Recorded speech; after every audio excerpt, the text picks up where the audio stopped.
Welcome back to the Deep Plea. In this episode, we're going to talk about Stoicism. Oh yeah. My name is Karthik. The guy on the other side of the mic is Sven. Hello, And hello. the way I like to think about Stoicism is it's taught me, and I would imagine you guys on the other side of this recording, something called nature, how to work with our emotions, and also learning what is virtue. So, virtue consists of four, it's called cardinal virtues of Stoicism, which are temperance, wisdom, justice, and courage, in no specific order. Sven, what kind of sums up Stoicism for you as a philosophy that you use in your daily life? Yeah, I think the idea of being mentally unshakable. So like things can happen in your life, but you're able to keep, I think, what's considered like neutralness, where you don't ever get too high, you don't ever get too low. Meaning that when something bad happens, don't try and be super like sad or mad or angry about something. And then if something good happens, try not to get overexcited, because in both cases, those events will pass. And I think Stoicism kind of tries to teach you to enjoy those things, and it's okay to be upset or angry, but to stay kind of in that neutral range where you're kind of experiencing life, but you're not letting life like kind of take advantage of you, or take some like stuff away from you. So I think Stoicism really encompasses the idea of no matter what happens, it's all a reflection of your mind. So I mean, I guess that's kind of really it. Yeah. Yeah.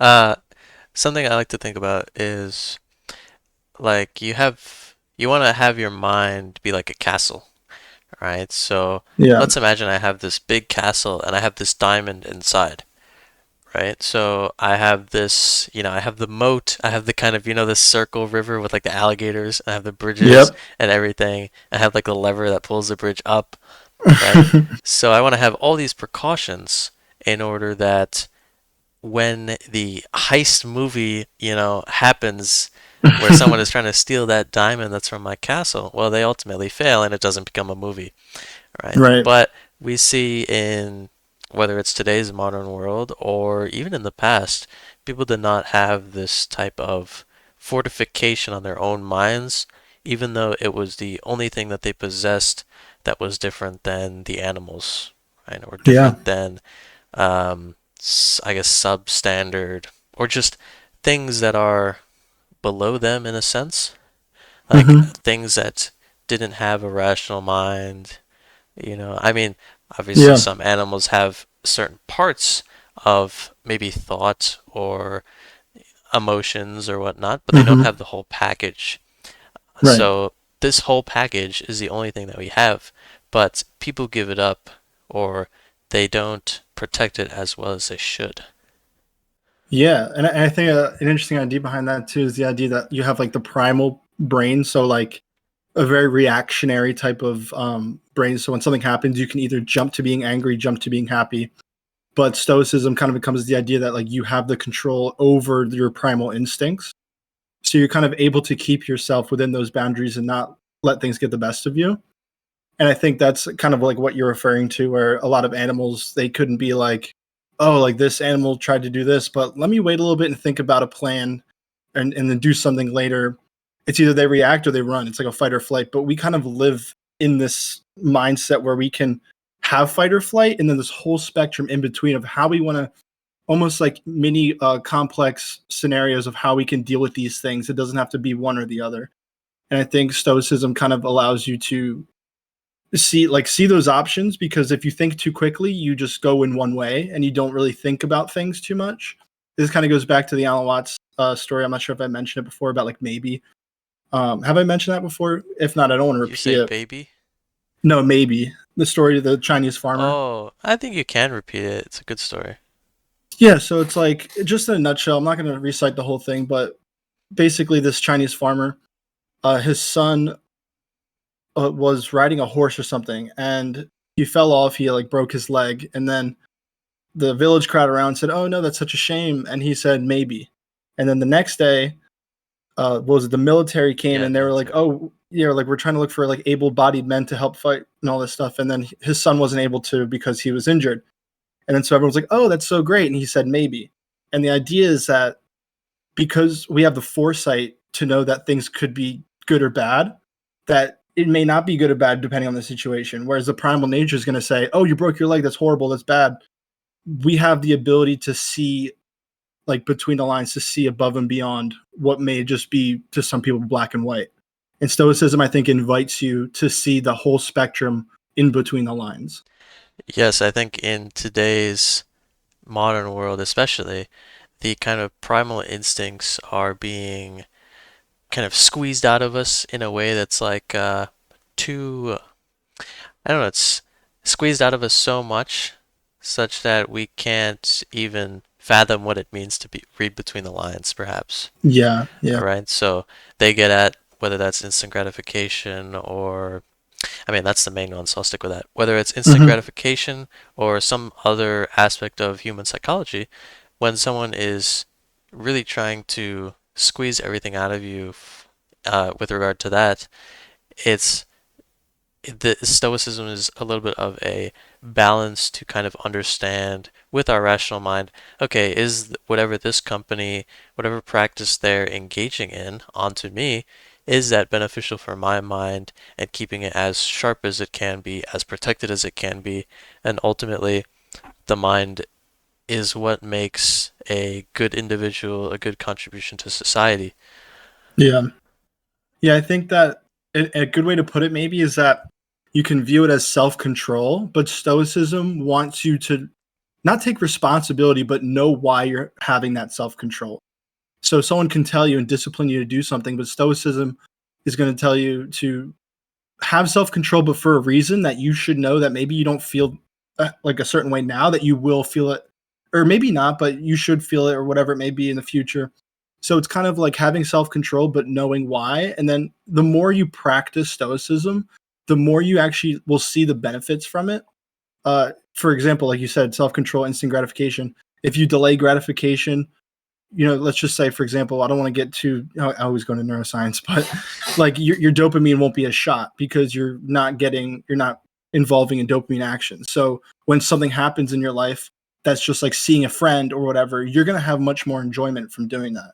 Whereas if you're just constantly stimulated, that might just be something that's like, whatever, blah, blah, blah, boom, boom, boom. So I think knowing why you're doing a certain thing, or maybe also knowing why you feel a certain way, but not act a certain way. Mm. And so Stoicism will also tell you it's like you can be angry. That's just a part of nature. Like that's fine. But is acting on it actually going to be something that's like viable? Is that a solution? Are you going to, after the fact, still be happy with your violent action? And so it's just having that kind of foresight. Yeah, I'm very glad you brought that up, that Stoicism does not say you can't get angry. I think that's a lot what a Right. lot of people's perception is. Uh, Instead, it says, sure, you can get angry, but when you actually analyze that anger, what does it do for you? Yeah. Does it actually help you become a better person? Does it help you contribute to a virtue? So, Right. one of those four virtues that it could contribute to or not contribute to would be courage, temperance, wisdom, and justice. So, Yep. I think a better way to just go about virtue is to kind of take it in these four aspects. Maybe we'll just talk about, I don't know, I think courage is the easy one to start off with. So, courage, fundamental definition, lack of fear. Now, Sven, please Yep. explain, why do the Stoics define the lack of fear as being one of the most important things in their philosophy? I would say because a lot of people will avoid doing things out of fear, and that in turn causes them to not grow. So let's say, for example, and this is actually interesting. So let's say you're in a with a group of people, and someone corrects you on something that you said, and for a moment you feel that you need to respond to show that you're smart or to show that you know what you're talking about. But if you just look through that and have the courage to be like, oh yeah, like you're right. One, you're going to be learning because now that you're open to hearing what they have to say, and two, sometimes people will look at that and be like he's confident, like he's not insecure. Like it's also kind of a way that you carry yourself. But I think it's the inability to learn, and when you have fear, you really kind of, I don't know how I should say, you take yourself out of like so many experiences and you take yourself out of scenarios that could have been some of the best learning environments for someone to be in, like some of the best situations. Do you agree with that? I Yeah, because it's like, okay, you want to try something new, Right.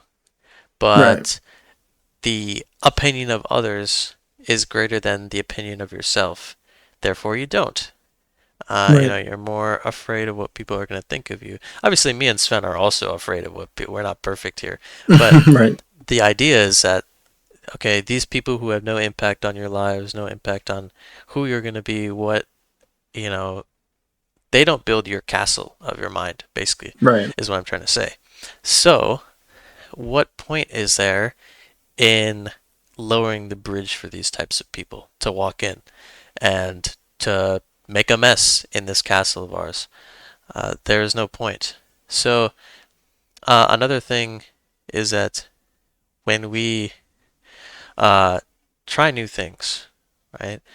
This is kind of like all we're doing as humans. Like we don't have a Right. choice. Every day is a new thing. And if every day you try and get out of your comfort zone, try and lower the opinions of others, then you'll actually be learning. Yeah. Yeah, I think a good quote to go with that is in the 12 Stoic lessons, number 9 from Marcus Aurelius. It says, "At dawn, when you have trouble getting out of bed, tell yourself, I have to go to work. I have to go to work as a human being. What do I have to complain of if I am going to do what I was born for? The things I was brought into this world to do, or Hmm. was this what I was created for? To huddle under the blankets and stay warm." So it's he's also saying, because at the time he was the leader of Rome, and he didn't have to do half the things that he did. He could have just indulged in women and food and whatever, but instead he woke up before even his the citizens woke up, and he would journal all these things that he would get to work when he didn't have to. And I think it comes from a place of, I think he always wanted to learn. I think he really had an interest in the fundamentals, the building blocks of what it takes to be a successful, civilization. Um, and I think that was his driving factor. It was this intrinsic motivation. And I think what a lot of people lack these days is an intrinsic motivation. I think that they actually try to take from a lot of other people, and they kind of think that they have to go about life a certain way. So then when they wake up in the morning, they're not going to be like, "Oh, I want to get out of bed and do this," and blah blah blah. They're going to be like, "Oh, I don't feel like getting out of bed." So I think a big part of this is to kind of find that intrinsic motivation. Just in this case, I was just kind of thinking of his mindset at the time. But yeah, what do you think about that? Yeah, there's Marcus hints there at death because Yes. it's hard to kind of get up and do your tasks when you are going to eventually face your end. So Right. it may be easier to huddle under the covers. But courage says obviously the opposite of that. Right. It says to be honorable, to be good, to try and work towards the virtues in whatever capacity that you can. Even if you can't do it in one aspect of your life. For example, let's say, I don't know, you don't have enough money to give to charity, for example. Well, that's fine. You could still try and be a good person with the interactions with strangers or with your friends or whoever it might be. Uh, Yep. and that still takes courage.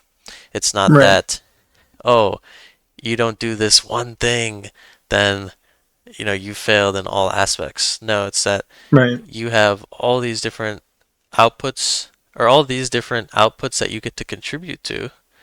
and I don't know, you just have so many different options. Yeah, and another part of what you're talking about with fear and courage is also the idea that a lot of the fear and uh, ways that we think about things in our head is actually just imagination. So we suffer, the quote, "We suffer more in imagination than we do in reality." It's like one of the most like popular Stoic quotes that I've seen thrown around, at least. But it talks about how, of course, that we think about things too much in our head, and we develop these anxieties, which will then stop us because we're scared and we have fear, and that will diminish our courage. So it's the idea that the more you do things and you expose yourself, like we talked about before, the more you'll learn, and the more you'll be able to do those things. And so I think that's another big part of Stoicism, and it's another big thing that Marcus really would touch on. Is just the more exposure you have and the more you learn, the more you're willing to engage with the world. So it's like this spectrum of like the less you do and the more scared you are, the further you will go away, because it's going to be harder to step into that uh, discomfort zone, for example. hmm And you touched on learning. So let's talk about one other virtue of Stoic philosophy, and that will be wisdom. So something I want to harp on is that Marcus Aurelius, when he was journaling and writing his book called Meditations, which wasn't originally going to be released, he had said, "Throw away your books, stop reading, stop learning, and go act," was basically his idea. And something else I recently read from Seneca was he would say, "We learn too many things for the lecture room and not for life." So me and Hmm. Sven are both in college, and I Yep, think this resonates with us definitely. Is that okay? I definitely. learned so many things in this lecture room, but can I take it outside? Does it actually apply to my real life? And it might be hard to see that if maybe that's, I don't know, 5 years in the future.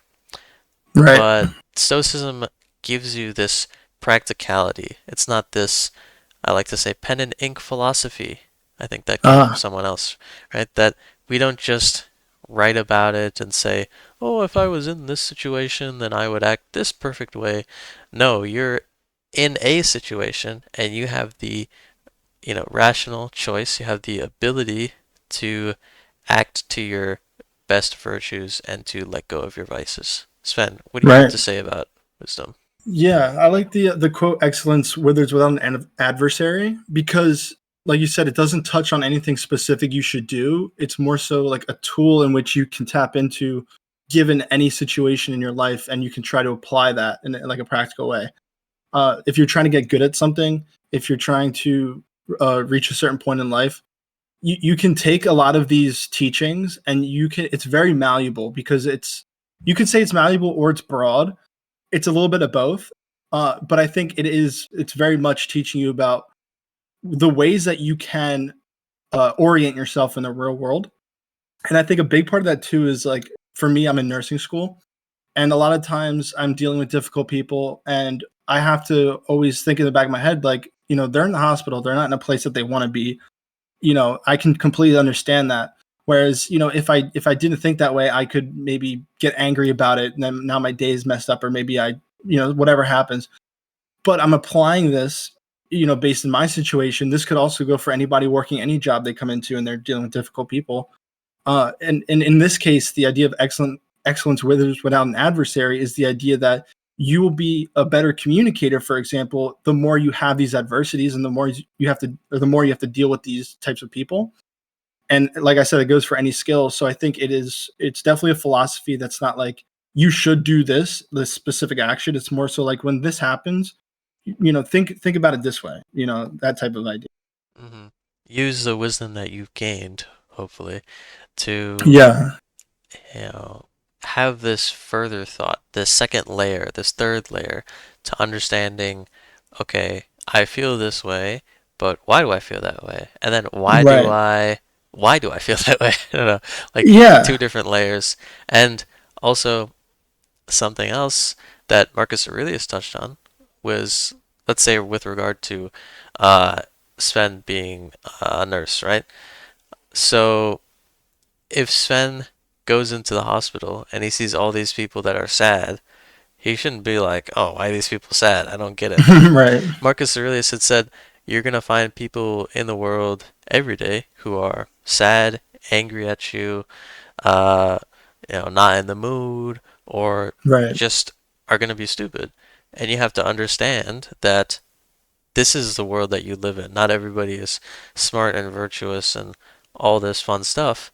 Right. Some people want to act in their own selfish ways or for whatever reason. I don't know the Right. reason, but Yeah. that's still part of, what you have to accept as part of the nature of certain individuals. Right. So, you know, Yeah. Go ahead. so this nature, right, is another topic. Sven, I'll let you get back to what you were saying. It Yeah. doesn't have to be about nature, but this nature is a sort of fated circumstance, whether that's of people or events. And Stoicism kind of says as well, okay, nature is going to take your life. Don't be afraid to die, but, you know, get up from under those covers and keep living. Sven, what do you have Right. to say prior? Yeah, I was thinking this idea that so you'll have people that may be more inclined to want to learn, and then you'll have people that maybe don't and think that they're right when they say something. And then there's a good quote. This one's from Seneca. He said, "Associate with those that will make a better man of you. Welcome those whom you can improve. The process is mutual, for men learn as they teach." So when you have someone who's teaching you something, that's great. When you have someone that maybe doesn't know kind of what you're talking about, then and they have a certain opinion about things, you don't have to be like, okay, they don't really know, they don't have a certain opinion. You what you want to do is take their opinion and you want to learn from why they think that way. And so a lot of times people think that it's like this almost achievement or this upbringing of knowledge that you keep getting, when really it's a part of going to those other people, to those thought processes and seeing kind of why they think that way.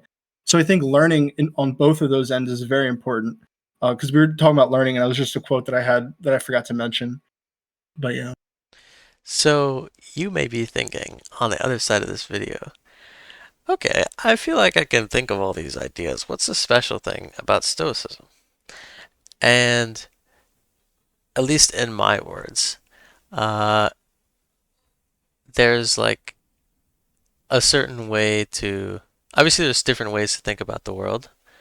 And I think striving for something like virtue makes you an overall well rounded person that's not seeking something futile such as happiness or material desires, something that can Mhm. be taken from you. Because if I'm only seeking happiness, even the Stoics believe that if you seek happiness, well, some event will be able to teeter you. Mhm. Um, but there is no event in which you will not learn. Right. So this virtue, this kind of collection of virtue, always presents itself in every opportunity. You can always learn. You can always try and be less fearful. You can always try and learn more. Um, we didn't talk about temperance or justice, but temperance is self-discipline.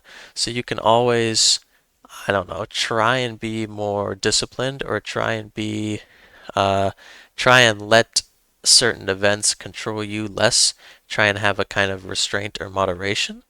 And then finally, justice, right? You can always try and do the right thing. Like, happiness is Yeah. this kind of fleeting idea that is kind of propagated as a steady state, but Mhm. obviously that's not true. And Right. I guess if I say it not in my own words, Marcus Aurelius, uh, he said that if you find something better than virtue, better than truth, okay, go and seek it.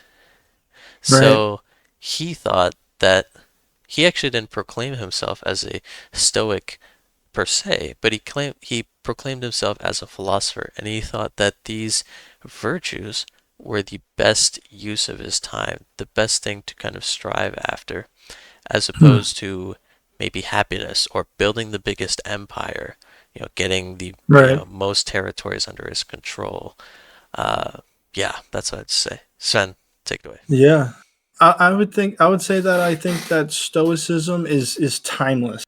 It's something that, at any point in time can be practiced, because it comes from within. And I think, there could be an argument that like certain philosophies are outdated, or for their time they were a certain way based on certain knowledge.